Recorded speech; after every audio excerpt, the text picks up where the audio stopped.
आपके शरीर में बहुत भारी कोई रोग हो गया और बहुत बड़ा रोग है, बहुत रोग, और शरीर में बहुत बड़ा रोग हो गया हो और वो रोग समाप्त नहीं हो रहा, वो रोग समाप्ति की ओर जा ही नहीं रहा,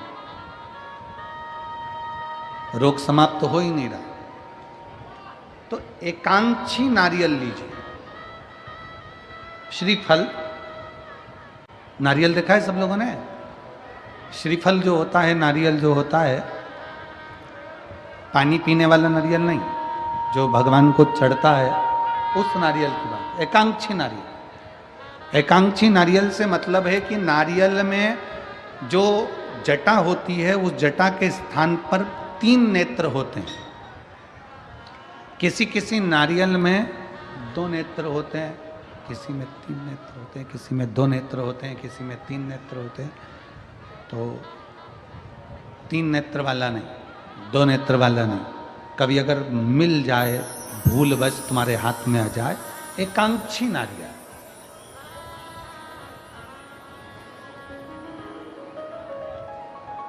एक नेत्र वाला। पहले बताओ देखा है कि नहीं देखा? पहले ये तो बोलो कि नारियल के पीछे 3 आंखें दिखती हैं, 3 आंखें, किसी में 2 आंखें नजर आती हैं। उसी तरह एक एकांक्षी नारियल, एक नेत्र वाला। कभी अगर मौका लगे और अगर रोग बढ़ रहा है, घट नहीं रहा, तकलीफ बढ़ रही है, घट नहीं रही, सारे इलाज करवा लिए, सारी दवाइयाँ ले ली, सारी जांचें करवा ली, सारे डॉक्टरों को दिखा लिया, उसके बाद भी अगर आराम नहीं लग रहा है, तो एकांक्षी नारियल। और उस एकांक्षी नारियल के साथ में 7 दुर्वा, 7 बेलपत्र,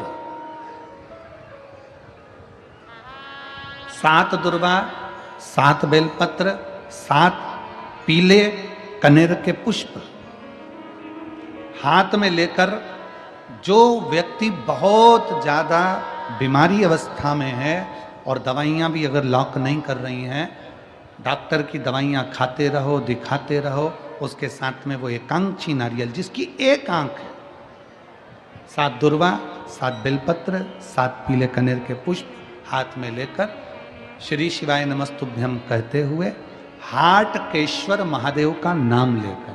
कौन से महादेव? हाटकेश्वर महादेव। हाटकेश्वर महादेव का नाम लेकर अपनी कामना करते हुए, बाबा से विनय करते हुए, जहां से, जैसे ये शिवलिंग है, ये जलाधारी है, ये जलाधारी से जल बह रहा है, ये जल बहकर जहां से जाता है, ये जल बहने के स्थान जहां तक है, उसके बीच में कहीं पर भी, जहां जल बह रहा है ना, ये पानी बहकर जहां जा रहा है, उस स्थान पर कहीं पर भी, वो जल बहकर जहां से जा रहा है जमीन पर, उस स्थान पर कहीं पर भी उस नारियल को, एकांक्षी नारियल, 3 आंख वाला नहीं, 2 आंख वाला नहीं, एक नेत्र वाला एकांक्षी नारियल, सफेद पीला कनेर, 7 बेलपत्र, 7 दुर्वा के साथ में उसको रख दीजिए और 1 लोटा जल देवाधिदेव महादेव को दक्षिण के भाग में खड़े होकर, उत्तर की ओर मुख कर कर, यहाँ बैठकर या खड़े होकर इस भाग में उधर की ओर देखते हुए जल समर्पित कर दीजिए। उसमें से 1 बेलपत्र, 1 दुर्वा उठा कर लिया, उसी में से 1 कनेर का पुष्प अशोक सुंदरी वाली जगह पर समर्पित कर दो। दुर्वा सुबह के समय पर खाना है, बेलपत्री दोपहर के समय पर खाना है। उसके बाद में 15 दिन 8 दिन बाद फिर वापस जांच कराओ, आपके रोग में आराम मिलना प्रारंभ हो जाएगा, शिव उसको ठीक करना प्रारंभ कर। एकांक्षी नारियल, आजा बेटा, एकांक्षी